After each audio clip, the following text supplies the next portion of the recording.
तो dark nights of steel का episode 10 शुरू होता है। तो जैसा कि हमें पता है कि तीनों किंगडम्स में अब तक 3 बड़े लोग मारे जा चुके हैं, जिनमें किंग जोरेल, किंग जेफरसन और क्वीन हिप्पोलिटा आती है।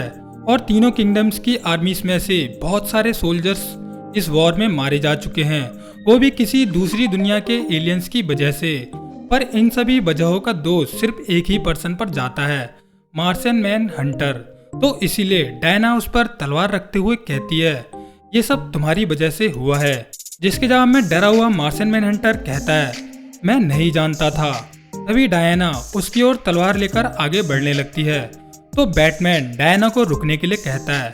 सो डायना ब्रूस से कहती है कि तुम एक मॉन्स्टर को बचा रहे हो प्रिंस वेन, मेरे रास्ते से हट जाओ। जिसके जवाब में बैटमैन कहता है कि हर कोई जो अलग दिखता है वो मॉन्स्टर नहीं होता। खैर डायना फिर भी मार्शियन मैन हंटर की ओर बढ़ने लगती है, जिसे देखकर बीस्ट बॉय जो बहुत बड़ा ड्रैगन बना हुआ है वो डायना से कहता है कि हे एंग्री अमेज़न लेडी, बैटमैन ने कहा है वहीं रुकने को, तो वहीं रुक जाओ। जिसके बाद डायना उस बड़े से ड्रैगन को देखकर वहीं पर शांत हो जाती है। सो इसके बाद कालेल डायना को सजेस्ट करता है कि वो मार्शियन मैन हंटर पर अपनी लाश ऑफ ट्रूथ को यूज करके देख सकती है, जिससे उसे पता चल जाएगा कि वो सच बोल रहा है या नहीं। इसके बाद डायना मैन हंटर के हाथों में लाश ऑफ ट्रूथ बांध देती है और वो उससे पूछती है कि क्या तुम हमें नुकसान पहुंचाना चाहते हो। जिसके जवाब में मार्शियन मैन हंटर कहता है, मैं आपको और इस दुनिया के किसी भी जीव को नुकसान नहीं पहुंचाना चाहता, और प्रिंस कालेल मैं आपकी मॉम और सिस्टर के लिए हमेशा लॉयल रहूंगा। खैर यहाँ खड़ा कॉन्स्टेंटाइन कहता है, चलो ठीक है, शायद हमें इस सिचुएशन को समझना चाहिए और हमें शांति से सोचना चाहिए। जिसके जवाब में डायना उससे कहती है, हाँ तुम तो कहोगे ही, ये सब तुम्हारी भविष्यवाणी की वजह से तो हुआ है।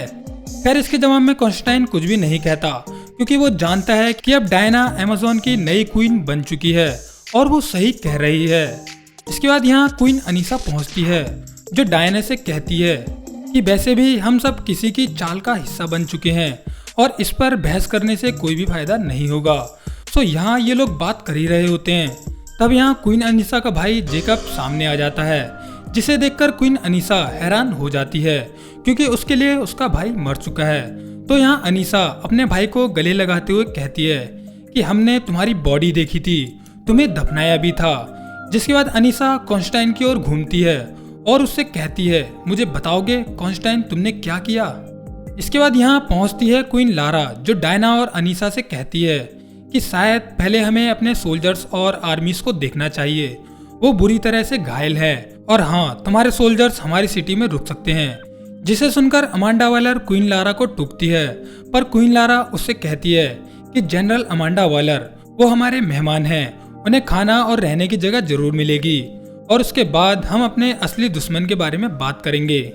इसके बाद हम देखते हैं कि डायना अपनी मॉम की बॉडी के पास बैठी हुई होती है और रो रही होती है। तभी यहाँ जाला जोरेल उससे कहती है कि मार्शियन मैन हंटर अब रेडी है बात करने के लिए, सब लोग आपका इंतजार कर रहे हैं।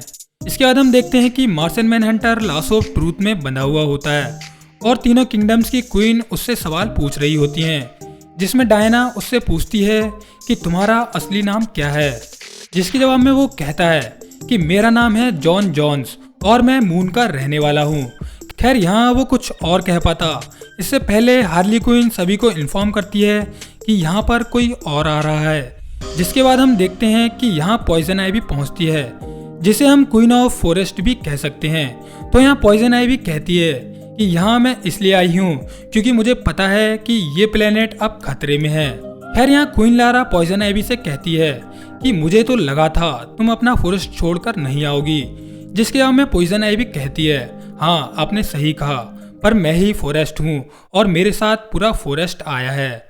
सो इसके बाद पॉइजन आइवी मैन हंटर से कहती है कि हमें बताओ तुम कौन हो, कहाँ से आए हो, हमें तुम्हारे बारे में वो सब कुछ बताओ जो हम जानना चाहते हैं। जिसके बाद Martian manhunter John Jones अपनी पूरी कहानी बताने लगता है कि जिस दुनिया से मैं हूँ वो दुनिया बहुत ज़्यादा खूबसूरत थी रहने और जीने के लिए, जहाँ मेरी फैमिली रहती थी।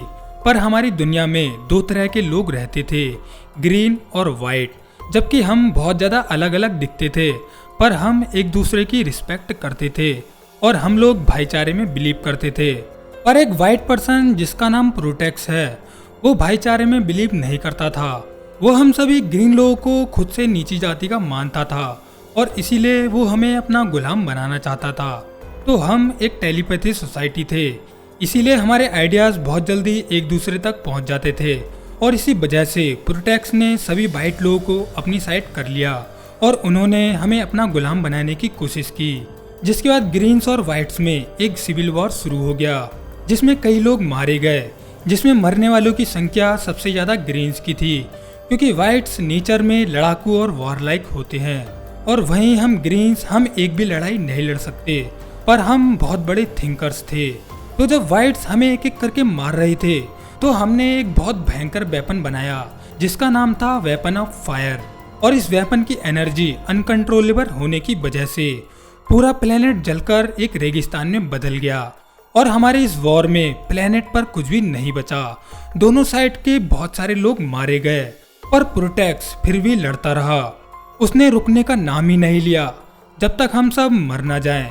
जिसके बाद हम छुपकर जमीन के अंदर रहने लगे, जहां छोटे बच्चे बाहर जाकर खेलना चाहते थे पर उन्हें परमिशन नहीं मिलती थी। और कुछ महीनों के बाद प्रोटेक्स को पता चल जाता है कि हम लोग यहाँ छुपकर रह रहे हैं जमीन के नीचे।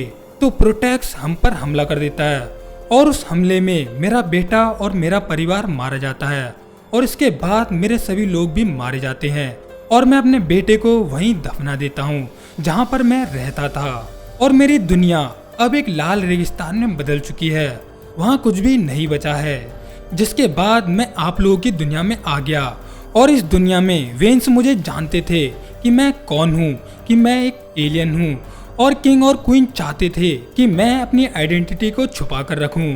सो ये सुनकर डायना मार्शन मैनहंटर से पूछती है कि आखिर क्यों तुमने आइडेंटिटी क्यों छुपाई। जिसे सुनकर क्वीन एनिसा कहती है क्योंकि यहाँ एक भविष्यवाणी की थी, क्योंकि यहाँ एक भविष्यवाणी हुई थी कि एलियंस हम पर कब्जा करना चाहते हैं, जिसमें ग्रीन मैन के बारे में भी कहा गया था और मार्शन मैनहंटर भी ग्रीन कलर का दिखता है। खैर ये सुनकर पॉइजन आइवी मार्शन मैनहंटर से कहती है तो अब हमें ये बताओ कि हमें क्या करना चाहिए और तुम्हारे हिसाब से कितने वाइट्स एलियन बच गए थे।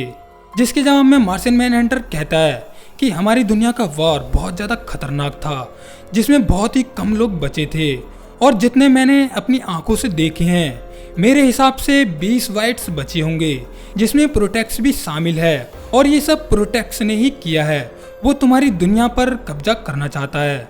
इसके बाद क्वीन एनिसा कहती है कि उसने एक साजिश रची, एक वॉर, जिसमें वो उन सभी को खत्म करना चाहता था जो लोग उसके लिए खतरा हो सकते हैं। वो क्रिप्टोनियंस, अमेजोनियंस और सभी मैजिकल बीइंग्स को मारना चाहता था जो उसके लिए बहुत बड़ा खतरा है और ऑलमोस्ट वो जीत भी गया था। तो क्वीन लारा क्वीन अनीसा की बात सुनकर कहती है कि वो घुसपैठिया हमें अलग करना चाहता है, पर अगर हम सब एक साथ आ गए तो हम उसे आराम से हरा सकते हैं। फिर पास खड़ी हुई डायना यहाँ से जाने लगती है और वो कहती है कि अब मैं जानती हूँ ये सब किसने किया है और अब उसे मेरे गुस्से को झेलना पड़ेगा और मैं उस प्रोटेक्स को ढूंढ कर ही रहूंगी, चाहे वो दुनिया के किसी भी कोने में क्यों ना छुपा हो। यहाँ से सीन शिफ्ट होता है, हम देखते हैं लेक्स लूथर जोकर को, जो कि अपनी लैंटर्न रिंग से पूछता है कि अब उसे आगे क्या करना है। जिसके जवाब में लैंटर्न रिंग उससे कहती है कि ये युग अभी भी खत्म होगा और नए युग की शुरुआत होगी, पर तुम्हें चिंता करने की जरूरत नहीं है और अब जो भी होगा उसमें तुम्हारी कोई भी जरूरत नहीं है। सो ये सुनकर जोकर लैंटर्न रिंग से कहता है कि मुझे कुछ भी समझ नहीं आ रहा, तुम क्या कह रहे हो। जिसके जवाब में उसकी लैंटर्न रिंग उससे कहती है कि इसका मतलब ये है कि हम तुम्हें इतनी पावरफुल चीज नहीं दे सकते, एक ऐसे आदमी को जिसे लगता है कि एक रिंग उससे बात कर रही है। यहाँ जोकर सोच ही रहा होता है, तभी अचानक से प्रोटेक्स उस पर हमला कर देता है और वो जोकर के हाथ को ही अलग कर देता है जिसमें ग्रीन लैंटर्न रिंग होती है। जिसके बाद जोकर बिना पावर्स के वहीं जंगल की ओर गिरने लगता है और वहीं ऊपर से प्रोटेक्स कहता है, लूथर अब तुम हमारे किसी काम के नहीं हो। और यहीं पर डार्क नाइट्स ऑफ स्टील का एपिसोड 10 एंड हो जाता है। खैर ये वाला एपिसोड आप लोगों को कैसा लगा मुझे कमेंट करके जरूर बताना और चैनल को सब्सक्राइब तो कर ही देना। खैर अब मिलते हैं इसके नेक्स्ट एपिसोड में। So tata bye bye, take care.